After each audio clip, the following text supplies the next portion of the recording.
evening and welcome to We the People. India is often described as the surrogacy capital of the world. It's become almost par for the course for couples, heterosexual or same-sex couples from other countries, often the West, coming to India in search of a surrogate mother. Now, surrogate mothers may be as old as mythology itself when it comes to India, but many other people are saying that this remains a vastly unregulated sector. At the heart of the debate is a basic question. When you rent out a womb, when you outsource pregnancy, are you exploiting poor women? But on We the People today, we look at the philosophical questions raised by a culture that we're calling rent a womb. Let me start with Dr. Indira Hinduja, if I can. As somebody who's in a sense often known as the mother of the test tube baby in India, when it comes to surrogate motherhood, is this something that you are entirely comfortable with as a medical practitioner? Yes.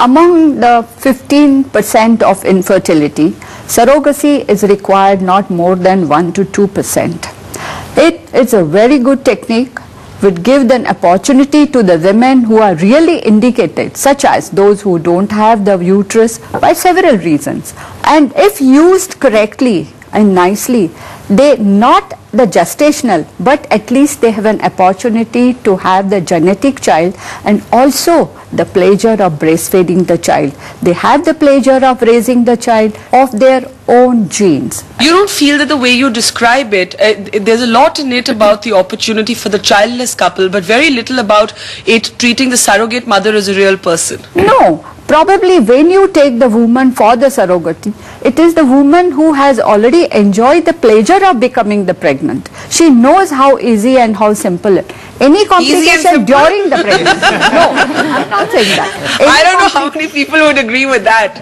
Well. The woman who wants to become a pregnant, why the hell she wants to become a pregnant? Because she wants to enjoy the pregnancy. She wants to enjoy life within her. She wants to enjoy the labor pain. I've never heard about enjoying labor pain. That's a first. Please let me complete. No. Once she delivers on the table, again she said, "Doctor, when can I come again?" So that means it is also a bondage between the child and the mother. Okay. So it is not useless. So when the woman who becomes pregnant once, if she had any complication during pregnancy, during labor, that woman is never selected for as a surrogate. Okay, that's an important point to note. Dr. Anup Gupta is a preeminent practitioner in this area. What do you say to the critics who again say that in effect in India, when it comes to surrogate mothers, especially those picked by those who come from outside India, it's often poor women and it's women who are doing it for money. Now, one way of looking at it is, so what? So what? I mean, it's the woman's choice. The other way of looking at it is, this is exploitative because it is like commodifying not just the woman's body and her rights, but also the entire process of motherhood. To begin with, it is basically helping a couple, who are somehow, like Madam said, unable to conceive or unable to carry their pregnancy. And now we are talking about Indian patients. Indian surrogacy has been prevailing over years now.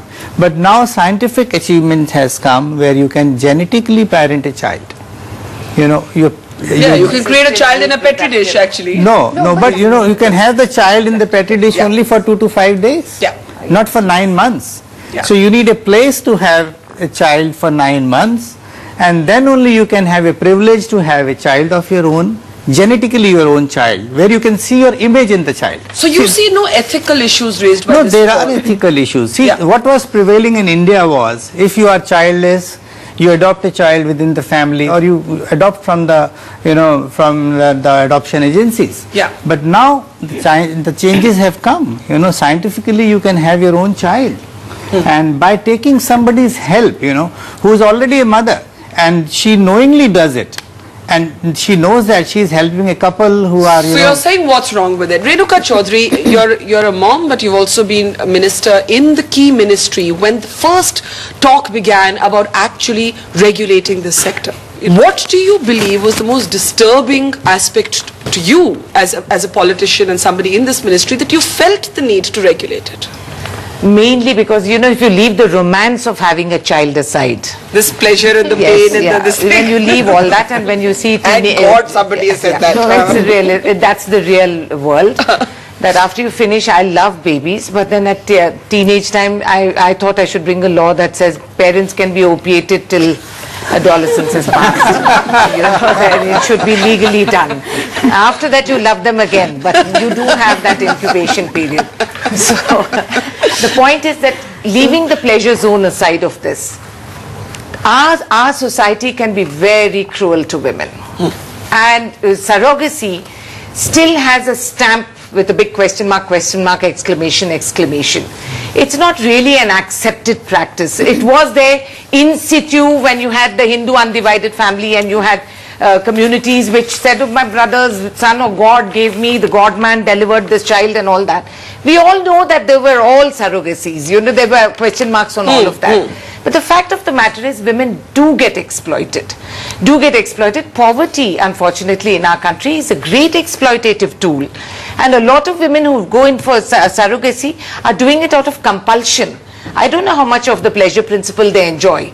And they are often forced into it by the in-laws or by the husband or the families to say that kuch to mil jayega. You're not agreeing? You're not agreeing with this committee, Mohan? She's a doctor. She's a good person. I'm a politician. You just don't agree. None of the doctors. None of the doctors. Half a second. I just let them. Doctors are very good people. I'm a good quack. I don't know if that accounts for anything. But the fact of the matter is, behind all, they don't know the real thing. They're sitting. You mean just the other extreme? I think this raises so many questions. I think this raises very cynical. Okay, we've got some very strong phrases here. I've got lots of people waiting to speak. Who wants to respond first among the doctors? Okay, you go, since you're the self-appointed quack.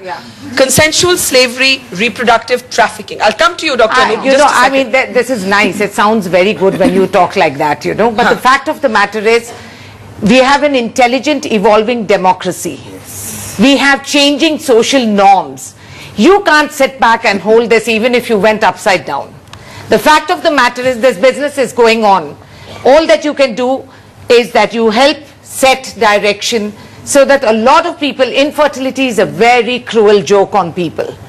There are lots of women who are so under social pressure that they have to reproduce even if they are like rabbits and have lesser respect than a rabbit does.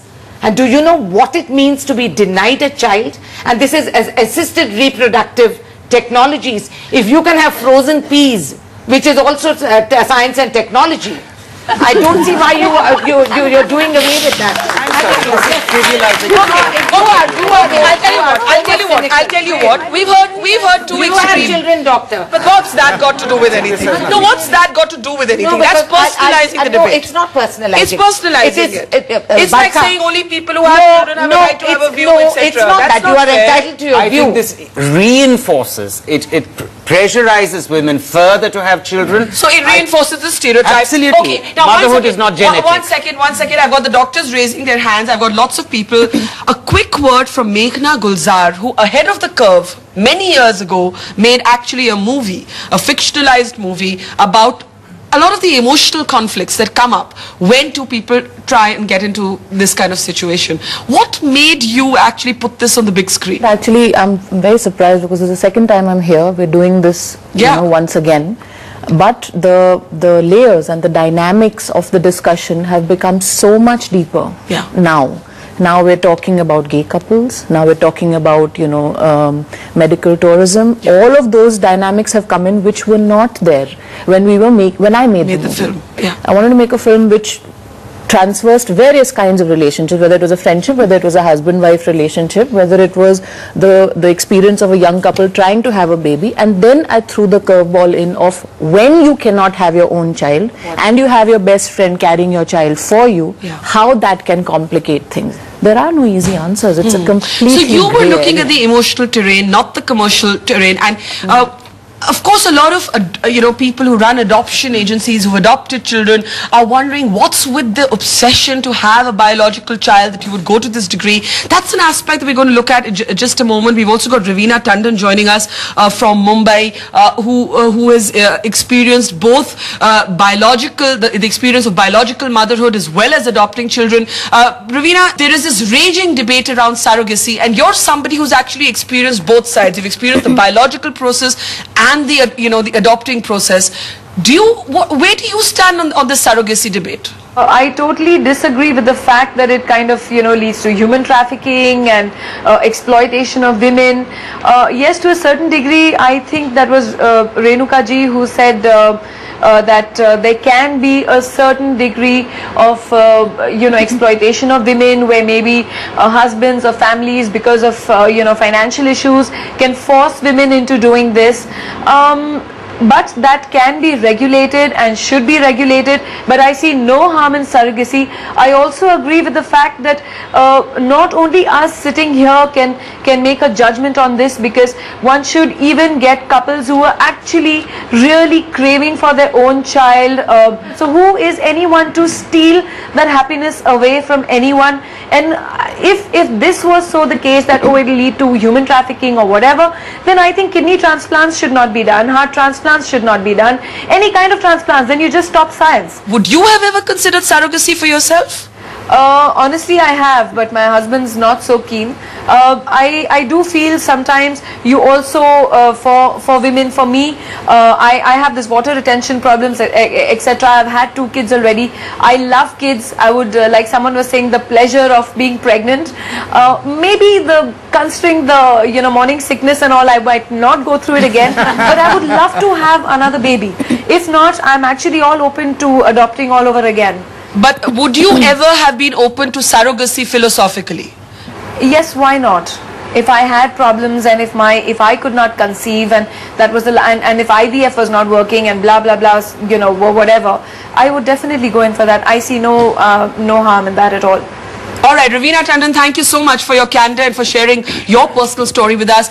Laurel, you're sort of going to get a lot of the tough questions because you actually run an agency that brings in a lot of people from outside India and enables them to find surrogate mothers in India. And Professor Mohan Rao, and not just him, but many others, are looking at this as a kind of reproductive tourism. And Renuka, even if you don't call it reproductive trafficking, would you settle on the phrase of reproductive tourism? No, I think that's over-trivializing a very sensitive issue.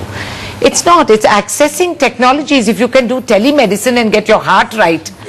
I know when I was ill, my doctors were talking to the US on telemedicine to ask how to revive my kidneys. And thank God for that, because I'm alive to tell the team. This is a woman's body on which you're placing a monetary value. Does that make you uncomfortable as a woman at all? So does selling a kidney or buying a liver transplant. But we haven't legalized the commercial transaction. That's what I'm saying. On body all of that. Laurel, go ahead, and then I'll come to you, Doctor. As a woman, and also as someone who's involved in this, as you might see from the commercial perspective, I will say I don't run the agency, although I do work for them. And the question of, does this exploit Indian women? Absolutely not. I think, as a matter of fact, I think this empowers Indian women because... Empower? Yes, why? because there are so many things in the Indian tradition, the way that, sex trafficking, child labor, even the traditional Indian caste system degrades women and puts them below men in so many ways. And the ability to have a child is something that only women have.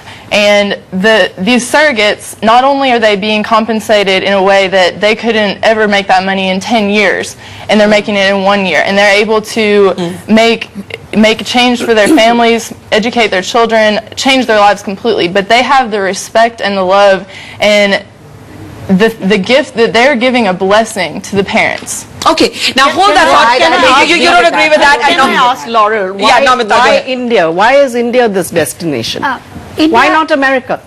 Because in America... is it because it's cheaper here? Is it because it's cheaper here? So I'll put it to you this way. way. I would like to answer that question. It's not just about the money. In America, I can say from a personal standpoint, one of my friends who I traveled here with in January had a child through surrogacy, and he had spent years and thousands of dollars on trying to have a child through surrogacy in America, and actually was about to go through it with this one woman, and she was going to claim the baby. That's the point. Yes. Okay, let's do one thing. Women are just exploited because they are uneducated, they don't know what their rights are, and everybody takes them for a ride. But that's why it needs to be regulated. They need to be educated. That's why I India. feel it's an informed choice. American women have the awareness and they're informed. That's If why you they want don't that, have we it. want it to be. Okay, may I just request you all to speak one at a time? Dr. Gupta, and then I'll come back to Namita. Yes, go I ahead. totally disagree what people are saying. But answer Namita Chandi's question, why India? And the perception is it's cheaper here. Are we now going to treat women like labor? No. Number one, we are, medically we are the same. We are maybe superior. We have emotional bonding with the patient. We are devoted to the patient. We are into excellence. And no doubt we are cheaper and we have sources available. So that's why medical tourism is coming into India. But I think Renuka raises an interesting philosophical question that if we are okay with telemedicine, if we are okay with medical tourism in many other areas where also people come because we're good but we are cheaper, should we get all moralistic about surrogate motherhood? I'm going to come to Nandita in just a second. We will be speaking on behalf of these women. Let's hear, I think, from one of them who's actually gone through this. Not just once, but three times up, 3 बारी surrogate mother बन चुकी हैं और अपने बारे में कुछ बताएं. आपके अपने भी 2 बच्चे हैं और आपने फिर उसके बाद फैसला किया कि 3 बारी आप तो मतलब एक तरह से 5 बारी you have carried a child. क्यों आपको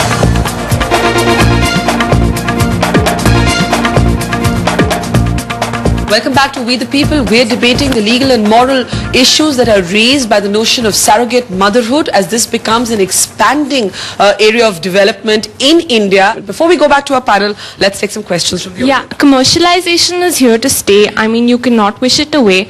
So might as well extend it, try to create awareness among the rural women. You're saying it's here to stay, don't wish it away. All right, before we go back to our panel, let's take some more questions. There has been a lot of studies, those are basically psychological nature-nurture studies, that says that we are buying into the image that apna khoon. So that is why we are going forward with this IVF. Why not adopt people who are millions out there? All right. Why not adopt? Why not adopt? And I've got many hands. I'll make you answer. I'll take one more question. Yeah, so I wanna reply to that. Adoption, I see primarily 3 drawbacks. Firstly, the number of infertile couples is many more that of the infants available for adoption. Yes. And secondly, most infertile couples do not adopt because they want a genetic link. And thirdly, they get to wait about 3 to 7 years on an average. I mean, how many couples would be willing to wait that long? All right. Well, that's one of the answers that maybe Dr. Hinduja would have given. Let's take one more question here. There are 5 individuals involved in a surrogate baby. One is the egg donor, second is the sperm donor, third is the surrogate mother, and fourth and fifth is the actual parents who are going to have that baby. My question is, who is the ultimate owner of the baby? I feel you are absolutely wrong. It is egg from the wife, sperm from the husband. Not true. Just a minute. Just a minute. Absolutely. Not necessarily. That could be one scenario. For the audience, it seems like only Japanese couple and Manji baby delivered is only surrogacy. Yeah. Let me tell you, 50% of the patients where we are doing surrogacy, it is a medical indication. Where the eggs are from the lady who is the commissioning parent, sperms are from the husband. Okay, I am coming to you. Yeah. If maybe, female is not menstruating, she is menopausal, maybe egg is from a donor, but husband sperms. But can I put it to you more simply? Yeah. What happens, in this case we've got, our friend here saying, I was not attached. What happens if you do get attached? They will never get attached. I'll put it this way. How can we know that? How can we know that? That's why So how can we men know can't that? have babies.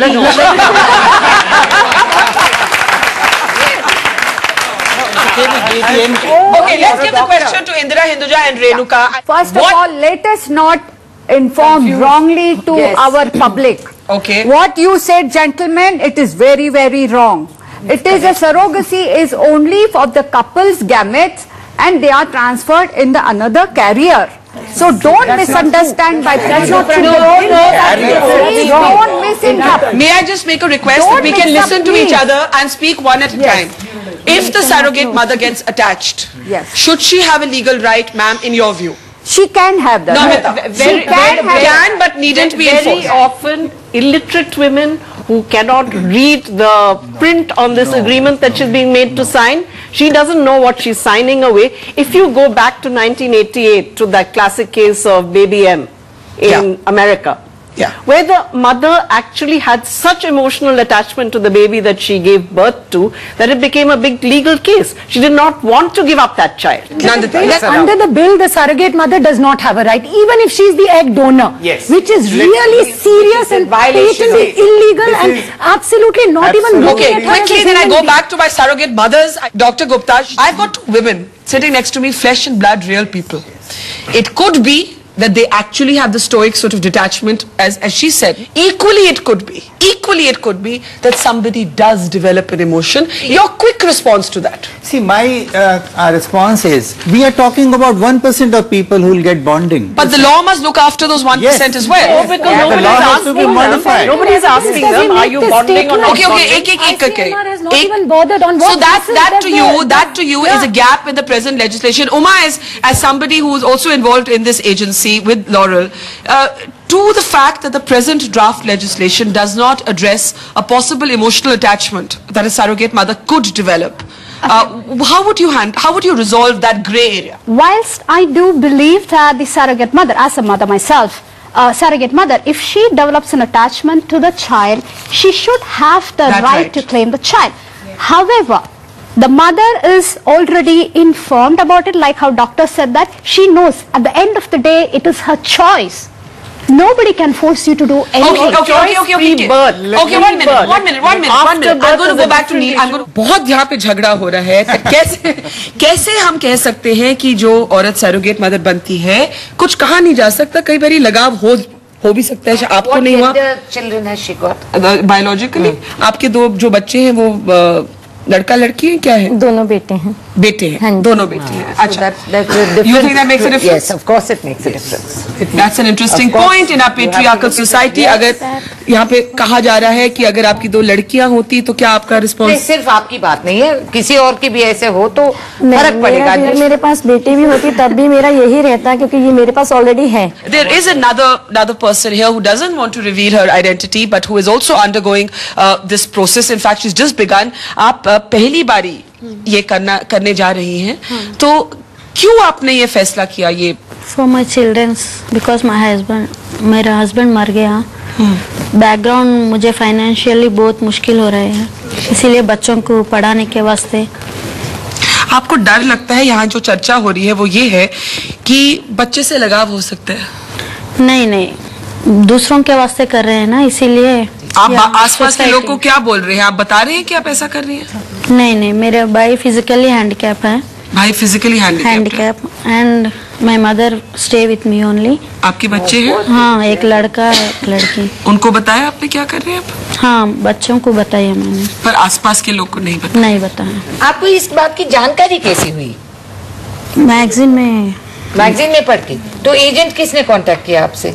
नहीं, direct मैं hospital को भैया दिल्ली में रहते हैं, उनके पास आके. No, but here's the thing. It's not illegal. So let's not talk about it like it's some underground racket. It is legal. It's not a question. This is a classic. You have a woman who's hiding her identity. Yeah. What compels her to do that if it has legal sanction and social recognition? Okay, now the two doctors take that on. A quick response. See, these angels, I call surrogates as angels, you know. They are giving... because of that study. No. What's the study? Not an angel, not a whore. Not an angel, not a whore. They are not angels. Only doctors call them angels. Let me tell you, what is happening in Thailand is a bad thing. What is happening in India? No. How do you say that? I mean, these are sweeping judgments, doctor. I think you should stick to doctoring. All right, Dr. Hinduja. Yeah. These women who are really needy, and it is our responsibility, whatever she's been signed, it is our responsibility that she gets it, no middleman exploit, and everything is being. Such women are looked after so beautifully. The couple sends the car to her jhopda, Jugi Jopri, to bring her for the medical term. No, doctor, I agree with you that for 9 months it's paradise. The woman has nutritious food, but that's not the answer. At the end of that, she got 5 lakhs. She has never seen that.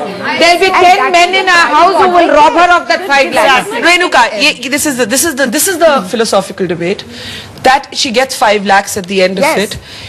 It makes her happy. Suppose should we sit in judgment on that choice? Not at all. Okay? Should we, holier than thou, sit in judgment on that choice? I ask you all to hold that thought while we get David Ellis up. David came through Laurel's agency. He's gay, part of a same-sex relationship. First, I'm going to ask you, David, because this question has been raised here. Why did you not consider adopting? I think the difficulty was that obviously being in a same-sex relationship, it's incredibly difficult to adopt, specifically in Asia. I think if I'd have been an American or US citizen, it's a lot easier to do that. And ultimately, I wanted to have a family of my own, and surrogacy ended up being the only route that I could take. Okay, so adoption was too difficult, but people here are saying that when money comes into it, it makes it a very awkward commercial transaction. Did you feel that about your own, because we do know you were able to successfully find a surrogate mother and have a child. Did you feel that? Would you call this, in a sense, procuring a child from the market? I think there is that element associated with it, yes, but I think that it's an incredibly huge thing to enter into. And for someone that wants to have a family and has chosen to take that route, and that was one of the only routes open to me, that's the road that I chose. Many people here, David, are criticizing surrogacy, saying that it's the poor in the end who get exploited. How would you respond to that criticism? I don't believe so. I think that they're incredibly well looked after. I think they've made a decision to go into surrogacy to help their own lives, and not only help their own lives, but help people like me to fulfill my dream, which is to have a family. In your case, David, the egg donor is different, the womb carrier is actually different. Who is the mother in your view? Well, I obviously see that my child wouldn't have come into this world without the surrogate, and so actually also under British law, the surrogate is considered to be the mother. Okay, thank you, David. Interesting response, saying under British law it's actually the surrogate mother who has the legal rights mother, but saying, look, I'm a gay man, I couldn't actually adopt. Meghna, any thoughts on that? And then I'll come here to Nandita.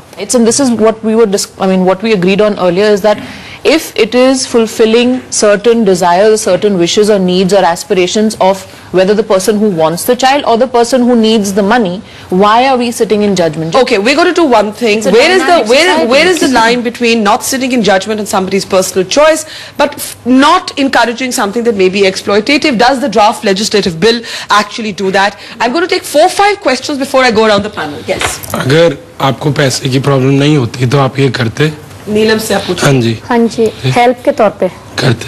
अगर आपके अपने बच्चे नहीं हो पाते तो आप किसी और से ये करवाते? शायद मैं अडॉप्ट करती। तो आप कह रही है लेकिन अगर आप अपने बच्चे पैदा नहीं करती आप शायद अडॉप्ट करती। हाँ जी। So very interesting. Namita, that probably happens you. See, well, in a sense, but I look at this as backdoor adoption. Without all the rules, without all the regulations, without all the international conventions, there's nothing protective in this whole thing. The child is least protected. You take baby Manji, for instance. Yeah. 3 mothers and 1 father. What are you going to tell that baby? Okay, for the doctor's part, I thought somebody has a question here.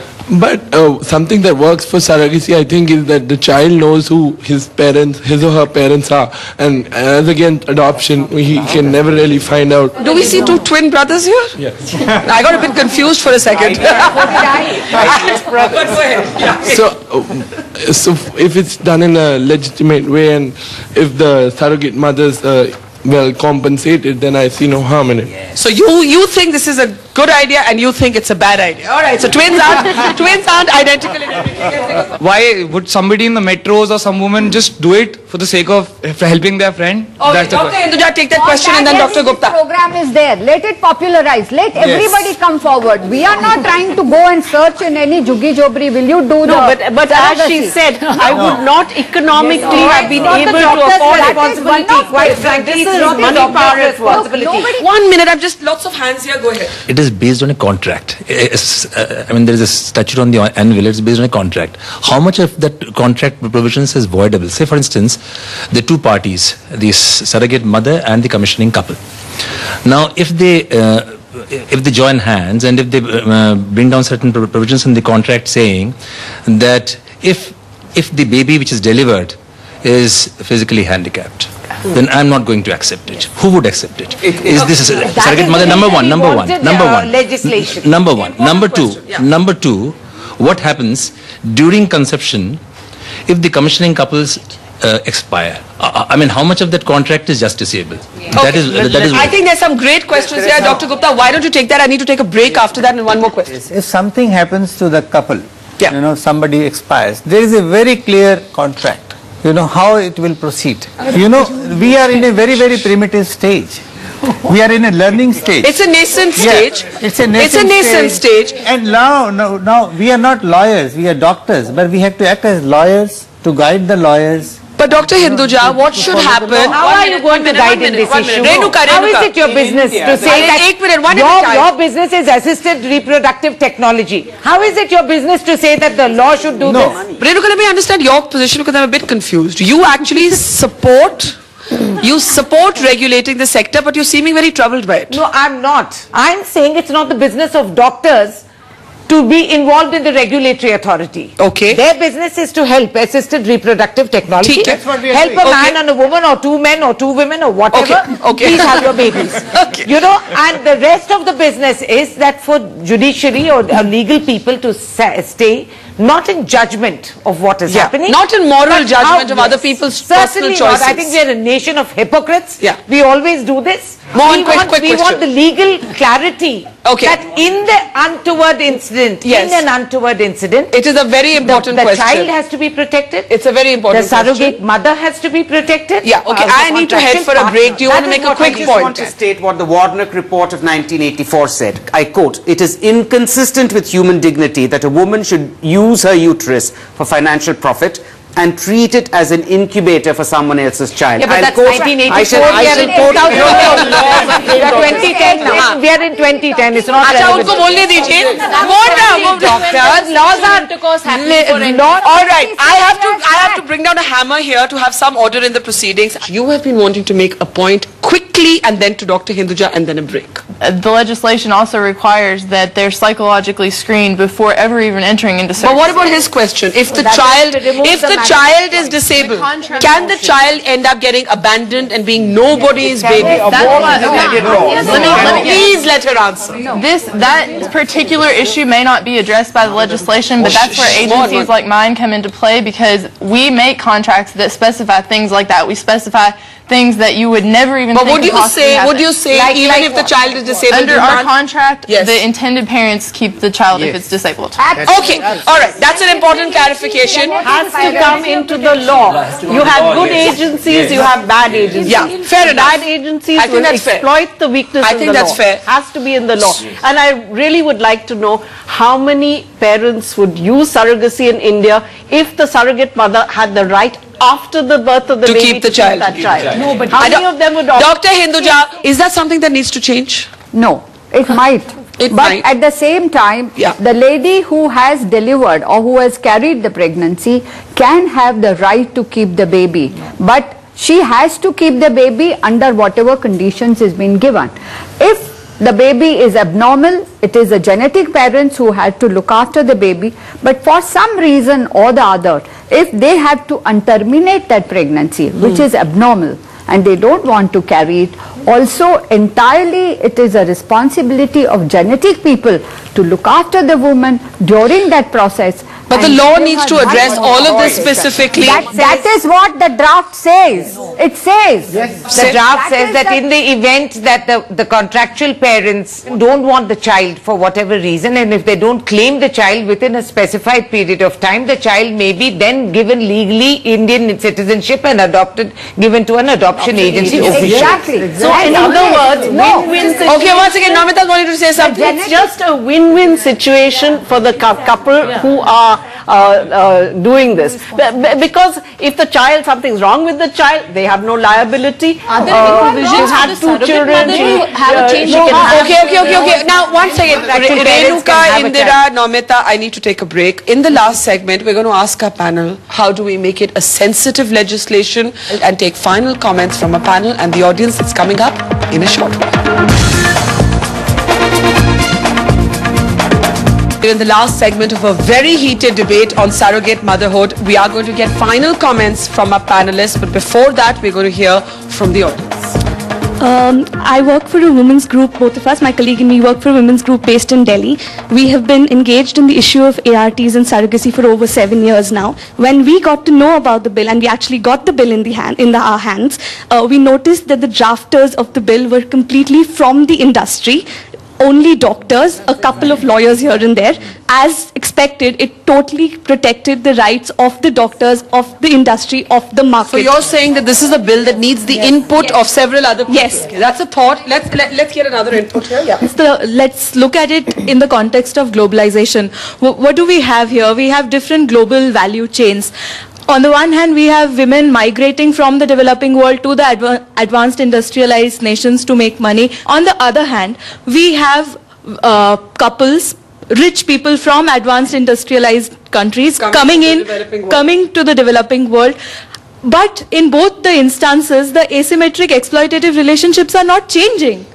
Okay, that is, I think, an important thought to pass. You want to add quickly? Yeah, I'd like to add about the health of the surrogates. What the bill, 2008 bill said was that she can undergo embryo transfer about 9 times. She might have children of her own. 6 times, if I'm not wrong. No. This is a valid thought. How many times should a woman actually do this without risking her health? We will ask both the doctors to respond to this, but I've got somebody behind this screen whom I'm going to have to, for the purposes of this argument or this conversation, call Mr. X, who is a single man who came to India also in search of a surrogate mother. I'm sure you've been listening to this very, very heated debate. How do you respond to some of the ethical criticisms, sir, that are being raised here on this platform? I think this debate is important, but your concerns, you are concerning about things that are not documented. I can understand that there are questions, but from my point of view, I have been married for 5 years and we didn't have a child. Now I am divorced. This is the ethical way to do for me. Listen to what I am saying. I'm a divorced man, 33 years of age. My parents are telling me, why don't you find a girl to marry and have a child? And that is exploiting a woman. But I am... That's an interesting take on it. Go ahead, complete your thought. I live in Norway with my parents and sisters and brothers, and I came to India to do this, and I feel very comfortable doing it in India because I did some research on where I could do this. I spoke to some people in East Europe. I also did some research in USA, and then I spoke to the doctor in Delhi, and immediately I got the right feeling that this is the way, this is here I want to do this. Can I ask you though, if your child grows up and wants to meet his or her mother, would that be something you'd be open to? Yes, I'm going to be open about this. Also to my child and to the society around me in Norway. I don't see any problem with letting my child meet the surrogate mother. I have also contact with the surrogate mother after the delivery. I want to know, if you're going to be open about it to your child, why would you want to not reveal your identity? What's the thing to keep this a secret? Yes, this is a good question, because I'm going to be open about it to my friends and relatives, but that is something totally different from being open in the media, in a TV.